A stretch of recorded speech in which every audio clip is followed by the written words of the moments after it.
Peu de gens réalisent que, dans le taoïsme, ce qui soutient la vie ne se présente jamais comme un spectacle. Le Tao opère dans l'ordinaire, dans le rythme silencieux de la respiration, dans la régularité du jour et de la nuit, dans la force qui maintient quelqu'un debout sans avoir besoin d'être remarqué. La provocation est simple et inconfortable. Si l'énergie vitale est le fondement de tout, pourquoi ne la percevons-nous presque jamais consciemment ? Cette question traverse des siècles de philosophie orientale et reste d'actualité car elle touche exactement le point où la vie fonctionne sans être comprise. Ce qui n'est pas vu a tendance à être négligé, même lorsqu'il est essentiel. Le Tao ne se cache pas par mystère, mais par excès de familiarité. C'est à ce point que la conscience commence à faillir. La tradition taoïste enseigne que l'énergie vitale n'est pas quelque chose qui s'acquiert, mais quelque chose qui se raffine. Elle est déjà présente dès la naissance, soutenant les fonctions de base et les structures profondes de l'être. Cependant, seule une fraction de ce potentiel est généralement accessible dans la vie quotidienne. Ce n'est pas un échec individuel, mais une condition structurelle de l'existence humaine. La vie quotidienne exige de l'efficacité, pas de la profondeur. Le Tao décrit ce phénomène comme le fait de vivre à la surface du flux. Comprendre cela est la première étape pour sortir de la fantaisie spirituelle et entrer dans la réalité énergétique. Le canal Solstice naît précisément de ce point d'intersection entre la philosophie, la psychologie et la spiritualité orientale. L'objectif n'est pas de créer une croyance, ni de promouvoir des états exceptionnels, mais d'offrir un langage clair pour comprendre les processus réels. Ici, les concepts traditionnels sont traités avec rigueur et traduits dans l'expérience contemporaine. L'objectif est de créer un espace d'étude et de réflexion qui respecte l'intelligence de l'auditeur. Solstice existe pour organiser ce qui est déjà en mouvement. Dans la philosophie taoïste, les symboles du quotidien véhiculent des enseignements profonds, car ils révèlent des modèles universels. Un exemple simple est l'eau, qui coule sans effort et pourtant façonne le paysage. L'énergie vitale fonctionne de manière similaire dans le corps humain. Lorsqu'elle est comprise, elle soutient. Lorsqu'elle est ignorée, elle soutient toujours, mais sans direction consciente. Le choc de conscience se produit lorsque l'on se rend compte que bien vivre n'exige pas d'activer quelque chose d'extérieur, mais plutôt de reconnaître le fonctionnement interne. Ce contenu s'adresse à ceux qui recherchent la clarté, pas la promesse. Le véritable gain est la compréhension appliquée à la vie quotidienne.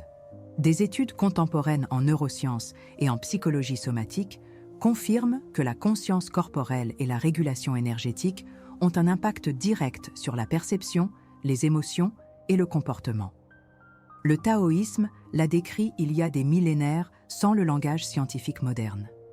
La convergence entre ces domaines n'est pas une coïncidence, mais une confirmation. Lorsque l'énergie s'organise, l'esprit se stabilise. Lorsque l'esprit se stabilise, les choix deviennent plus cohérents. C'est à ce moment-là que la philosophie cesse d'être une abstraction et devient un outil. La connaissance n'a de valeur que lorsqu'elle réorganise l'expérience concrète. Cet espace est destiné à ceux qui souhaitent comprendre les mécanismes qui sous-tendent la présence, la clarté et la vitalité. L'approche est progressive, structurée et intégrée à la réalité quotidienne. Le Tao n'accélère pas les processus, il les harmonise. C'est pourquoi chaque contenu présenté ici sert de base et non de stimulus excessif. La conscience mûrit lorsqu'elle trouve le temps, le contexte et la direction. Tel est l'engagement conceptuel de cette chaîne. Si ce type d'approche correspond à votre recherche, pensez à suivre la chaîne Solstice de manière continue. S'abonner et laisser un j'aime aide à maintenir cet espace actif et accessible. Le geste est simple, mais il soutient la continuité du travail. Le Tao enseigne que les petites actions, lorsqu'elles sont alignées, produisent des effets durables. Le choix d'approfondir commence par l'attention, et l'attention est toujours un acte conscient. En 1978, lors d'une retraite silencieuse dans les environs de Pune, en Inde, un petit groupe de pratiquants a rapporté des changements physiologiques inattendus après plusieurs semaines de pratiques respiratoires simples qui ont ensuite été enregistrés par des médecins locaux intéressés par l'interaction entre l'attention, le système nerveux et la perception. Il n'y avait pas de rituel élaboré ni de stimuli externes intenses, seulement une routine, le silence et une observation constante du corps. Ce qui a attiré l'attention, ce n'était pas la survenue de phénomènes inhabituels, mais la régularité avec laquelle les schémas internes se réorganisaient. La respiration devenait plus stable, le sommeil plus profond, la perception plus claire. Ces rapports ont circulé discrètement dans les cercles universitaires alternatifs de l'époque. Le fait pertinent n'était pas la méthode, mais le principe sous-jacent. Quelque chose qui était déjà actif était perçu différemment. Au fil des jours, certains participants ont commencé à remarquer de subtils changements émotionnels, tels qu'une plus grande sensibilité et une réduction de la réactivité automatique. Rien ne semblait extraordinaire à première vue, mais l'expérience quotidienne gagnait en densité. De petits stimuli produisaient des réponses plus conscientes. La mémoire corporelle semblait plus accessible, comme si d'anciennes informations remontaient à la surface sans effort. Ce type de rapport a suscité l'inquiétude des observateurs les plus sceptiques. S'il n'y avait pas d'induction externe, d'où venait cette réorganisation interne? L'hypothèse initiale était une adaptation psychologique au silence prolongé. Cependant, les effets persistaient après le retour à la vie normale. Avec le temps, il est devenu évident que tout le monde ne réagissait pas de la même manière au processus. Certains intégraient facilement les changements, tandis que d'autres avaient du mal à maintenir leur stabilité émotionnelle. Le même environnement produisait des réponses différentes. Cela a soulevé une question centrale pour les chercheurs et les praticiens attentifs. Si l'énergie vitale est toujours en fonctionnement, pourquoi son amplification consciente nécessite-t-elle une préparation? Une observation attentive a montré que le facteur décisif n'était pas l'intensité de la pratique, mais la capacité d'intégration. Le système nerveux devait suivre l'amplification de la perception. Sans cela, une désorganisation apparaissait. Des enregistrements ultérieurs ont indiqué que les participants les plus stables étaient ceux qui avaient des routines simples, des liens cohérents et moins besoin de contrôle interne. Ils ne cherchaient pas de résultats spécifiques, ils observaient simplement le processus. Ce détail est crucial pour comprendre les pratiques énergétiques à la lumière du taoïsme. L'énergie ne répond pas à la précipitation, mais à la cohérence structurelle. Lorsque l'esprit tente de diriger le flux, il crée une résistance. Lorsqu'il observe, il permet la réorganisation. Ce principe apparaît à plusieurs reprises dans les textes taoïstes classiques. La vie se régule mieux lorsqu'elle n'est pas forcée. Cet épisode a pris toute son importance précisément parce qu'il ne correspondait pas au récit mystique populaire.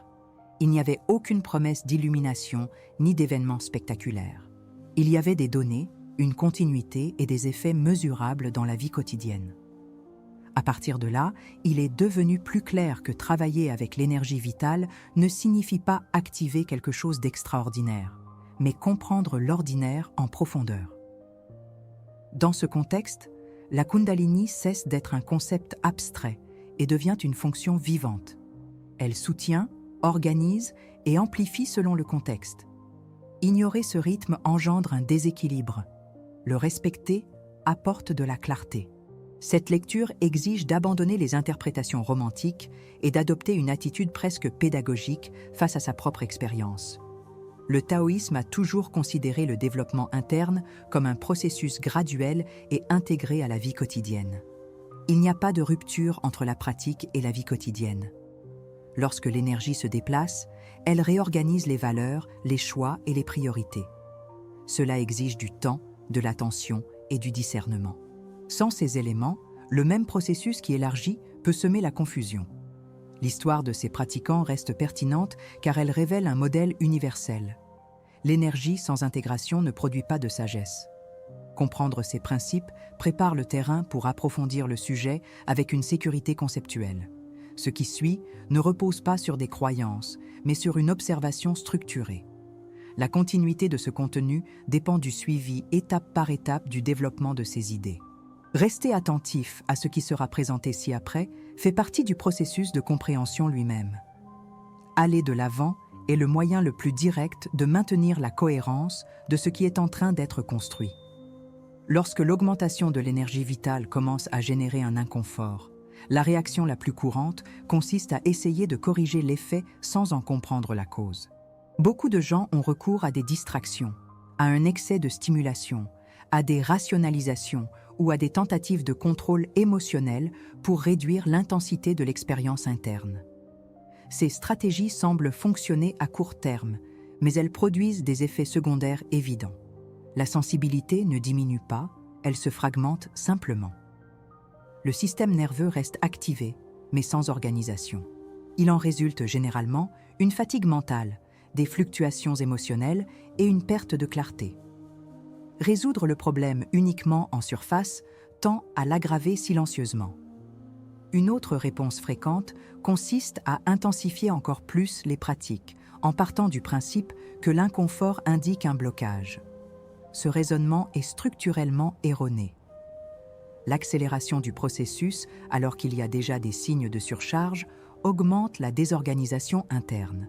D'un point de vue neurophysiologique, cela maintient le système nerveux en état d'alerte constant. La personne en vient à confondre vitalité et hyperactivation. Le corps perd sa capacité d'autorégulation. Au lieu d'élargir la conscience, le processus rétrécit la perception. L'excès crée du bruit là où il devrait y avoir de la clarté. L'alternative efficace n'est ni d'éviter l'expérience, ni de la forcer, mais de réorganiser la base qui la soutient. Des études en neurosciences montrent que les pratiques de régulation vagale et d'attention interoceptive rétablissent l'équilibre entre excitation et repos. Cela signifie travailler directement avec le système nerveux autonome. La pratique correcte ne recherche pas des états élevés, mais une stabilité fonctionnelle. Lorsque la base s'organise, l'énergie trouve son chemin naturel. Ce principe coïncide avec la vision taoïste de l'harmonisation plutôt que du contrôle. L'ajustement se fait de l'intérieur vers l'extérieur. Une pratique simple, validée scientifiquement, consiste à respirer lentement et consciemment en se concentrant longuement sur l'expiration. Elle consiste à inspirer par le nez pendant environ 4 secondes et à expirer pendant 6 à 8 secondes sans effort. L'objectif n'est pas la relaxation immédiate, mais l'envoi d'un signal de sécurité au système nerveux. Cette pratique active le nerf vague, réduit l'hyperactivation et améliore l'intégration sensorielle. Elle doit être pratiquée pendant 10 à 15 minutes, 1 ou 2 fois par jour. Le corps apprend à sortir de l'état d'alerte sans répression. Avec le temps, la perception se stabilise. Cette technique est recommandée car elle brise les schémas mentaux automatiques liés à l'urgence et au contrôle. En allongeant l'expiration, l'esprit perd le rythme accéléré qui alimente la rumination et l'anxiété. Le cerveau commence à fonctionner de manière plus cohérente entre les domaines émotionnels et cognitifs. Il n'y a pas de visualisation, de suggestion ou d'induction symbolique. Il s'agit d'un ajustement physiologique direct. Sa simplicité fait partie de son efficacité. Lorsque le système s'organise, l'énergie cesse d'être excessive et devient fonctionnelle. La pratique doit être intégrée à la vie quotidienne et non isolée comme un exercice spécial.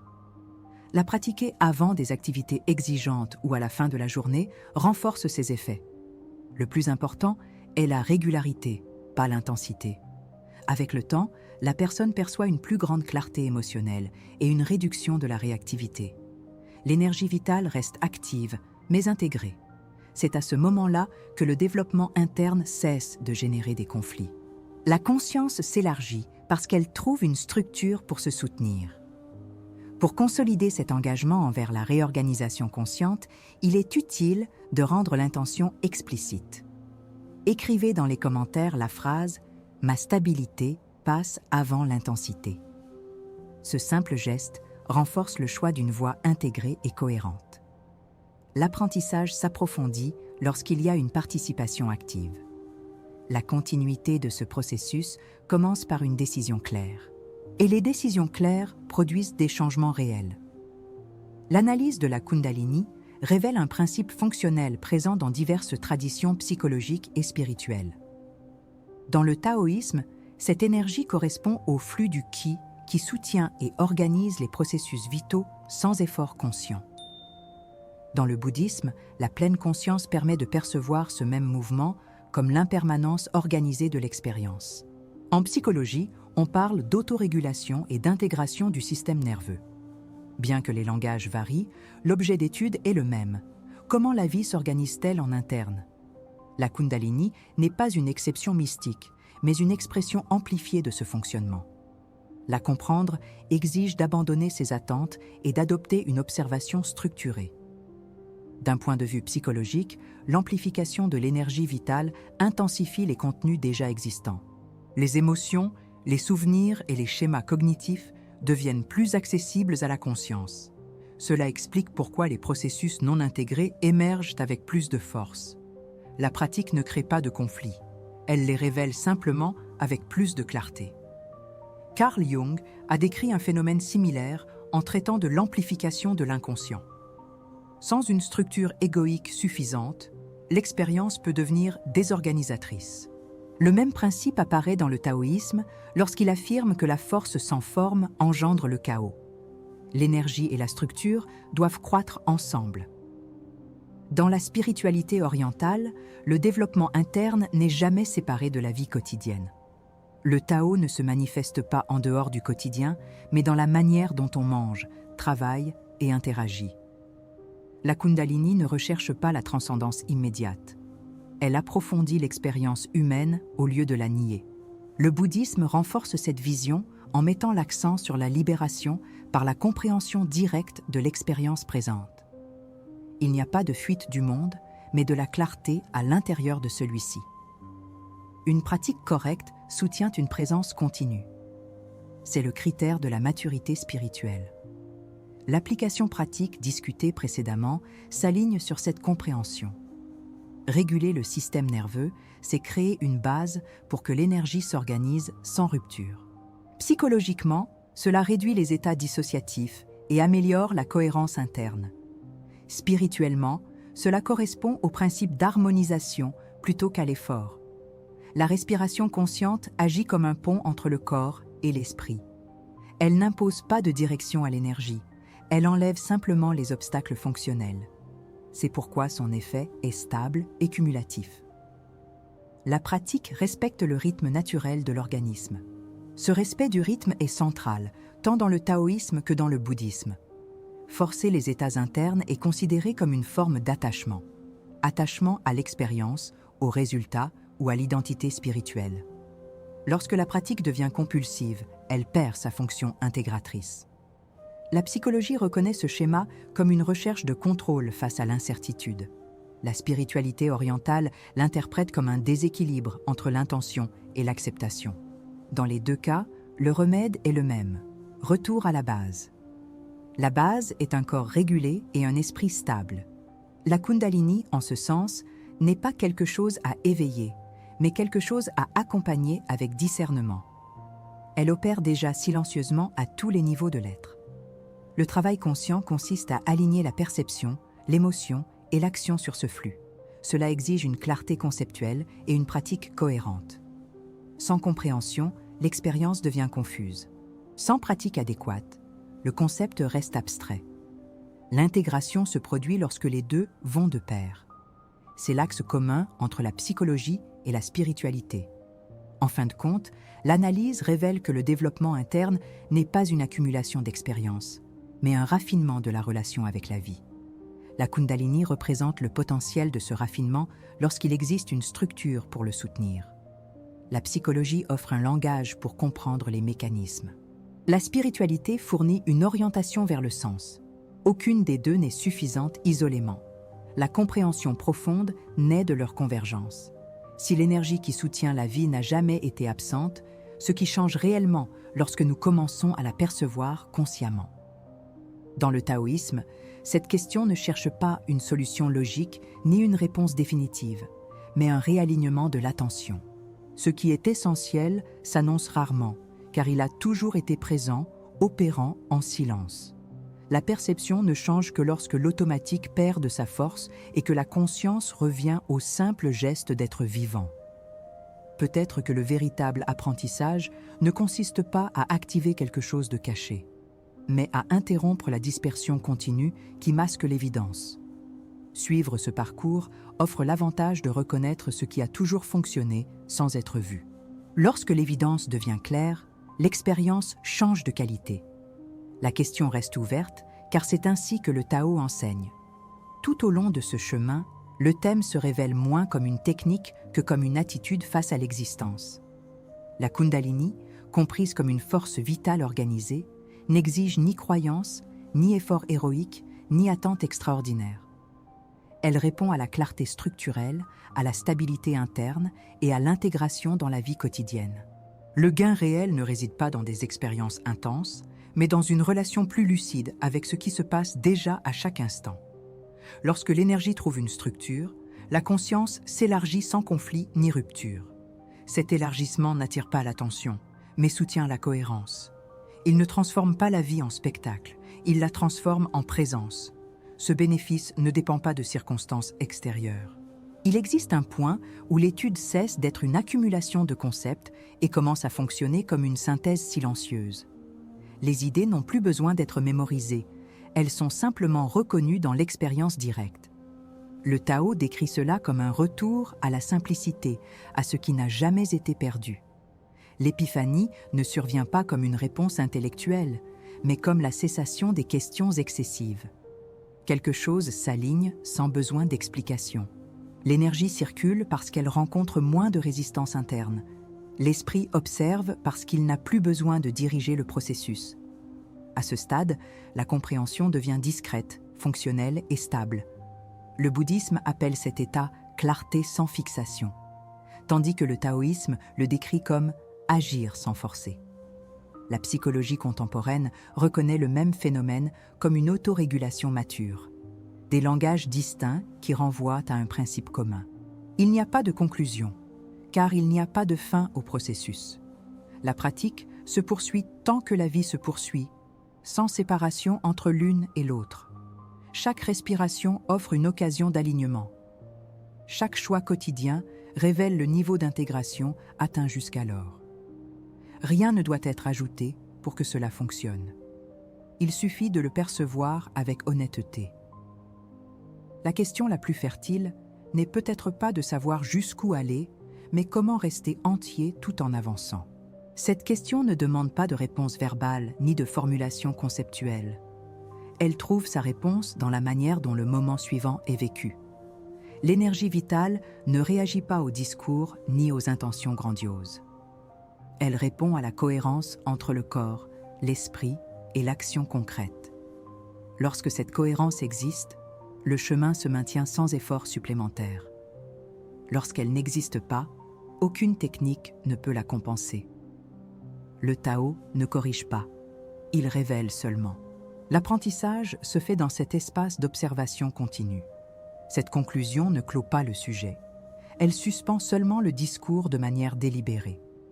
Comme dans un koan zen, le sens ne réside pas dans les derniers mots, mais dans l'intervalle qui s'ouvre après eux. Le silence qui suit enseigne également. La contemplation n'exige ni isolement ni rituel, seulement une attention soutenue au quotidien. Intégrer cette compréhension dans la vie quotidienne fait partie du processus lui-même. Ce qui a été dit trouve sa valeur lorsqu'il devient une pratique invisible. Le chemin continue parce qu'il n'a jamais été interrompu. Si quelque chose dans ce parcours a trouvé un écho en vous, exprimer cette perception peut approfondir encore davantage votre compréhension. Les expériences partagées créent un champ collectif de clarté et d'apprentissage. L'échange n'a pas besoin d'être long, seulement honnête. Accompagner ce voyage de manière continue permet au thème de mûrir avec le temps nécessaire. Ici, rien n'exige de précipitation ni d'affirmation définitive. L'auto-exploration se fait mieux lorsqu'il y a suffisamment de silence pour écouter. Et le chemin continue, de manière simple et cohérente, pour ceux qui choisissent de rester attentifs et présents.